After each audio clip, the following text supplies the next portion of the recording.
Conspiração da hipergamia. Rollo Tomassi. A hipergamia é um mecanismo de seleção para a sobrevivência. Tia Sui. A hipergamia afirma que uma mulher procura um homem de status mais elevado do que ela para o casamento. Nada menos, nada mais. Escoffier. Eu não acho que isso está certo.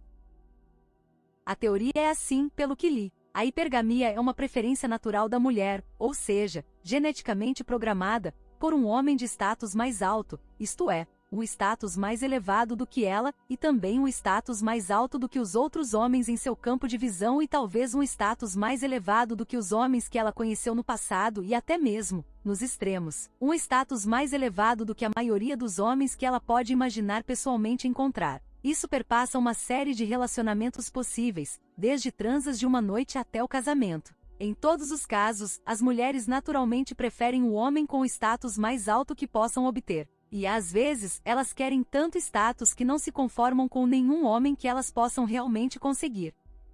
Status tem um significado variado nessa definição. Certas coisas se correlacionam com status elevado, por exemplo, dinheiro, prestígio, posição social, etc. No entanto, um homem pode ter tudo isso e ainda ter status baixo por causa do comportamento intrapessoal de baixo status, ou seja, carência extrema. O status masculino mais alto possível seria rico, bonito, em forma, bem vestido, alto valor social, trabalho de alto prestígio, de preferência um que envolva risco físico sendo melhor que mero risco monetário, e também extrovertido, dominante, líder de seu grupo de amigos, capaz de comandar qualquer situação social, e assim por diante. No entanto, as mulheres se sentem mais atraídas pelas características comportamentais do que pelas características materiais físicas. Então, se você tem que escolher um ou outro, para conseguir mulheres, seja socialmente dominante e um perdedor da sociedade ao invés de socialmente inapto e um rico vencedor da sociedade. Mas é melhor ser ambos possível.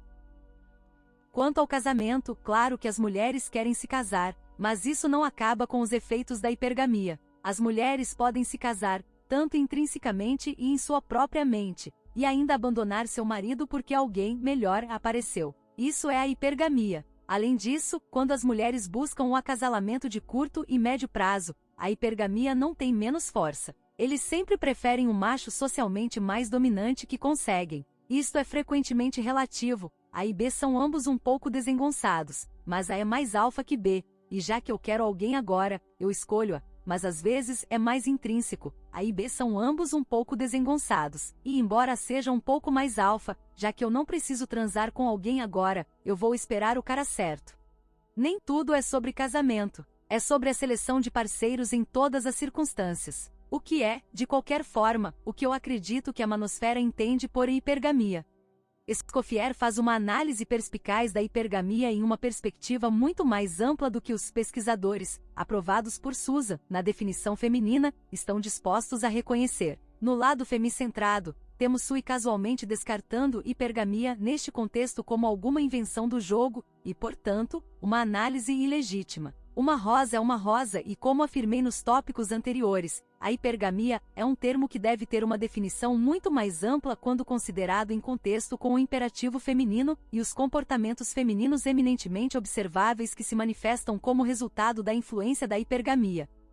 O fato de que o termo hipergamia deveria ser tão arbitrariamente limitado em sua definição, e de tal maneira que sirva para deliberadamente confundir uma melhor compreensão dele como um impulso evolutivo na psique feminina diz muito sobre a importância de mantê-lo não compreensível aos homens para o imperativo feminino.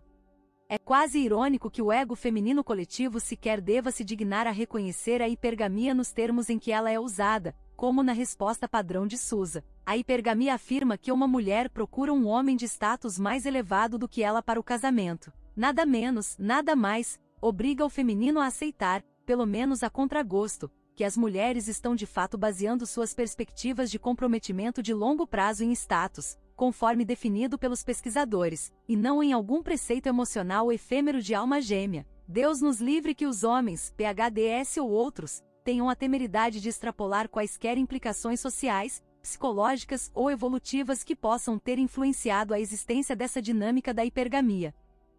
Embora eu não vá argumentar sobre as credenciais dos pesquisadores, Muitas vezes eu reconheço isso em outras postagens e comentários. Vou, no entanto, argumentar que a interpretação feminina, como a de qualquer pessoa, está sujeita a parcialidades. E, neste caso, esse viés serve ao imperativo feminino em manter a definição de hipergamia de forma tão fechada quanto possível para beneficiar o feminino. Na compreensão evolutiva dos motivadores que influenciam as relações intergênero, haverá termos que descrevem conceitos. AFC, alfa, beta, hipergamia, etc. são todos definidos pelos conceitos que representam. A hipergamia serve bem em uma capacidade muito mais ampla, mas se o imperativo feminino descobrir que essa definição mais ampla ameaça seu propósito, ele a descartará casualmente como ilegítima. A verdadeira questão é: por que esse conceito seria ameaçador para o feminino? Você pode deslegitimar o termo, mas o conceito ainda é a questão operativa. Por que o conceito desse escopo maior do termo é tão ofensivo para uma sociedade femicentrada? A conspiração que não foi.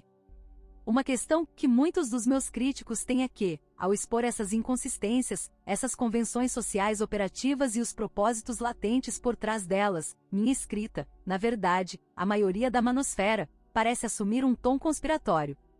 Eu consigo entender completamente isso, e talvez isso choque alguns leitores, mas eu rejeito grande parte da perspectiva popularizada de MRA, ativistas dos direitos dos homens, a esse respeito. Eu concordo com uma perspectiva de MRA em uma análise racional até certo ponto, mas não há uma grande conspiração, nem um cabal secreto e misterioso promovendo uma percepção negativa da masculinidade, e é exatamente por isso que o que eu descrevo no meu blog é tão difundido. Não precisa haver um grupo unitário de anti-homens empenhados em alguma meta melodramática de dominação mundial, porque esse ideal feminizado já está embutido em nossa socialização. O femicentrismo é nossa consciência social coletiva. Ele não precisa de uma diretoria centralizada porque a mentalidade já está tão instalada e perpetuada pela sociedade como um todo, que se tornou normalizada, tomada como certa e autoperpetuada. CFPS criando CFPS leva a ainda mais CFPS. Esta geração não percebe sua própria parcialidade porque ela foi padronizada, incentivada e reforçada neles e na sociedade ao longo de várias gerações. O que há para questionar, especialmente quando chamar a atenção para a dinâmica da feminização leva à chacota e ao ostracismo? Então, para responder à questão da conspiração, não há uma conspiração de sombras dos Illuminati, e é exatamente isso que faz da feminização o padrão normalizado e ignorado.